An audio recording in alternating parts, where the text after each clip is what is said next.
Hello to all traders and welcome back to the final video of the trading week. This has been brought to you by Orbex once again, and we're looking at gold and the dollar because we're seeing gold just retreat slightly from its multi-month high at the 1950 level. This is a big psychological level for a lot of traders because when we get to these particular troughs and peaks, we're just looking at the round psychological areas. 1950 is one of them, and we're just seeing a 2-day sell-off basically on that particular level. But how fierce will it be, and is it just a small correction before we see another move at 1950 and then possibly back up towards 2000 level? Well, the threat of a recession should see some support for gold, as well as the Fed's smaller rate hikes that are expected next week, 25 basis points versus 50 or 75 basis points, which has been the main story for most of 2022. So it is expected to slow down on its monetary policy in the next 6 months at least.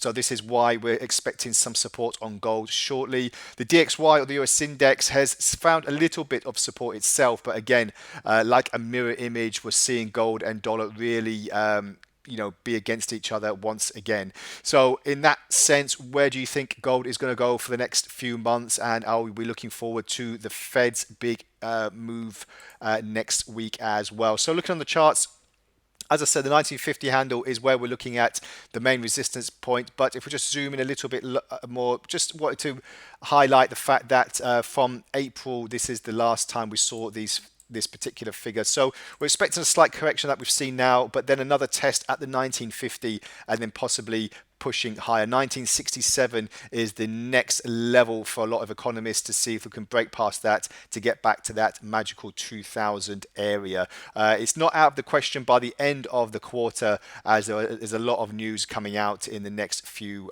sessions as well. If we look at the RSI, we're seeing that it's very overbought at the moment, which means that we were expecting a correction, but just how far down will this have to go before we see another bounce higher?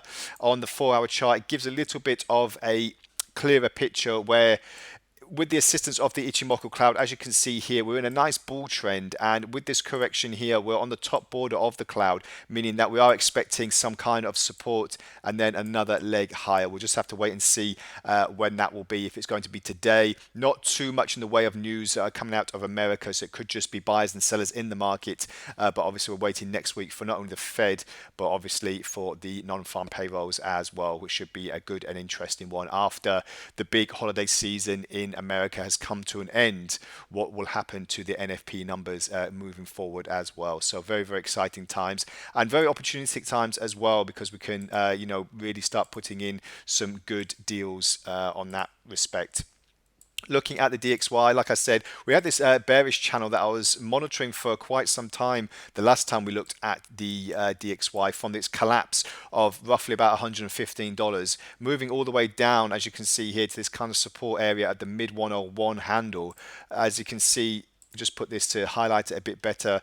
This bearish channel is looking likely it's going to continue. We're just having a little bit of a correction, a little bit like gold, but to the other side, and then we might start moving lower. The $100 handle, a little bit like the psychological level for 1950 for gold, is what we're looking at and being really, really cautious about for the DXY, because if that does collapse, then as you can see here, the last time we had these levels was roughly at about the same time as when gold had its last peak as well, roughly about April or May of 2022. So we're just seeing now what's in store. We had a slight bullish divergence on the RSI that we were monitoring from before, so it isn't a surprise that we are seeing a 2-day winning streak for dollar, but how long will this go on for? We'll have to wait and see. As I said, not too much to sink our teeth into for fundamentals today, so it would just mainly be buyers and sellers in the market.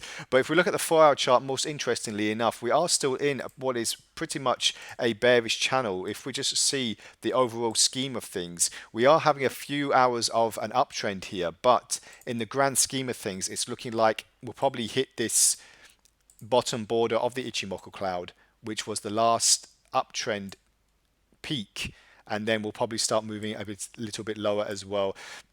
As I said, if we can excuse me, if we can get past the $100 area, this will open up a whole new world of opportunities for the dollar, because we can probably start seeing what the next levels are to the downside. But let's keep an eye on the Fed for next week, NFP numbers as well, and we'll see what's in store at the next meeting for the Federal Reserve. So very exciting times for next week, big news opportunities, and we'll see what's happening there. So thank you very much for joining me once again, and have a great weekend ahead. Have a great trading day ahead, and bye for now.